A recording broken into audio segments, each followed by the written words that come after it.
মুর্শিদাবাদের জিয়াগঞ্জে অরিজিৎ সিং এর বাড়িতে গেলেন আমির খান। গতকালই অরিজিতের বাড়িতে আসেন আমির খান।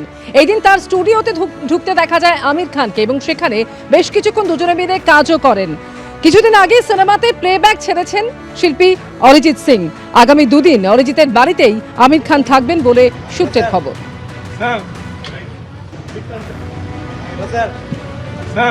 গতকাল ভর সন্ধ্যায় গোলপার্কের কাছে দুষ্কৃতী তাণ্ডবের ঘটনা ঘটে। গুলি চলে, বোমা পড়ে। ঘটনায় গুলিবিদ্ধ হন একজন। পুলিশের গাড়িতে আবার পাল্টা ভাঙচুর চালানো হয়। কাকুলিয়া রোডে গুলি, বোমা, ধারালো অস্ত্র নিয়ে রীতিমতো তাণ্ডব চালায় দুষ্কৃতীরা।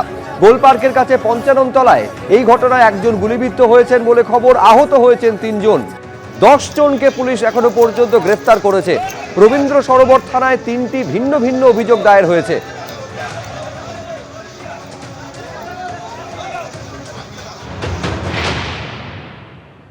ভর সন্ধেবেলা কাকলিয়া রোডে গুলি বোমার বর্ষণ। ইতিমধ্যে এলাকার বাসিন্দারা জানাচ্ছেন তারা আতঙ্কিত। গতকাল ঠিক যে জায়গায় আমরা দাঁড়িয়ে আছি, আজকে সকাল থেকেই সেখানে পুলিশ যেমন মোতায়েন, তার সঙ্গে সঙ্গে এই শুলতিগুলো পড়ে রয়েছে, যেগুলো একের পর এক বোমা এখানে ফেটেছে। যেটা জানা যাচ্ছে যে গতকাল পিকনিক থেকে ফিরছিল এক দল যারা এই অঞ্চলেই থাকে, এবং তারা এখানে ফেরার সময় তাদের সঙ্গে বচসা হয় এবং বচসার জেরে এই ঘটনা শুরু হয়। এবং তারপর গুলি বোমা অন্তত পক্ষে ১ থেকে ১.৫ কিলোমিটার রাস্তা জুড়ে এই ঘটনা চলতে থাকে। তখন পড়েনি, প্রথমে হঠাৎ দেখছি যে কমসে কম ৫০ থেকে ৬০ জন এখান থেকে যাচ্ছে দৌড়ে দৌড়ে।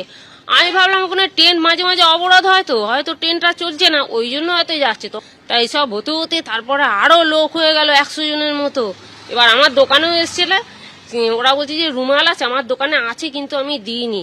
ওরা রুমাল মুখে বেঁধে এইসবগুলো করতে চাইছিল। ন্যাচারাল বুঝতে পারছেন, এখান থেকে নানা করে সন্ধ্যেবেলা ৫০০ লোক থাকে, পাড়ার ছেলে মেয়ে, তাদের মধ্যে এরকম ওপেন টু বুম চালিয়ে গুলি চালিয়ে কার না কার লাগতো কি হতো, দায়িত্বটা কে নিত?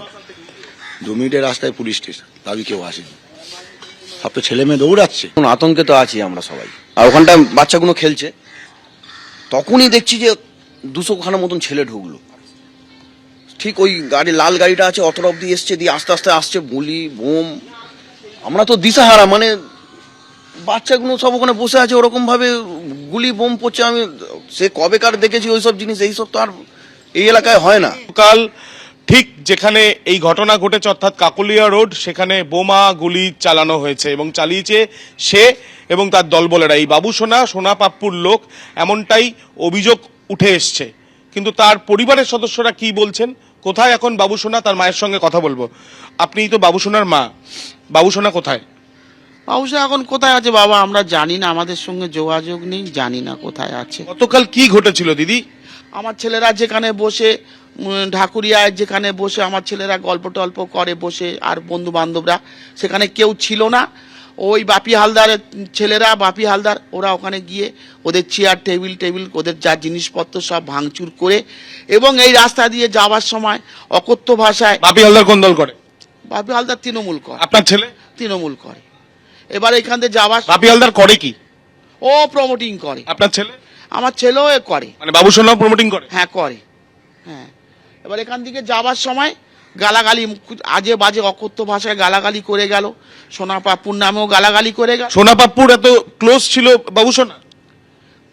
ক্লোজ ঠিক নয়, এরকম উনি একটা বড় মাপের মানুষ। সোনা কোথায়? বাবুসোনা তো এখন কি করে হবে? এই রিসেন্ট যখন দেখাচ্ছে টিভিতে এত কিছু, এত কখনো সেটা থাকতে পারে? কখনো মানে পালিয়ে গেছে? পালিয়ে গেছে বলবো না আমি, সে সবার ঘরে যাবে, যাদের যাদের নাম হয়েছে তারা কেউ ঘরে নেই, কেউ থাকবে না। কেন ভুল লোকেদের সঙ্গে যদি এরম করে, ও তো কিছু করেনি। বাবু সোনার নামে অভিযোগ হচ্ছে যে সে লোকজন নিয়ে গিয়ে গুলি চালিয়েছে, বোমা মেরেছে, এবং সোনা পাপ্পুর লোক সে। ওটা তো দাদার নাম, মানে কিছু হলেই মানে গুলি চালাবে, এই করবে, উঠবেই, দাদার নামও উঠবে। আর এ যদি উঠতে যায়, যেটা সোনা বাপু বলছেন, ওনার নাম উঠবে, এর নাম উঠবে। এরা যদি কিছু নাও করে, এদের নাম উঠে যাবে। কোন দল করে বাবু সোনা? কোন দল করে? দেখুন এখানে কোন দল করে, মানে সক্রিয়ভাবে? তৃণমূল করে। এবিপি আনন্দ, এগিয়ে থাকে, এগিয়ে রাখে।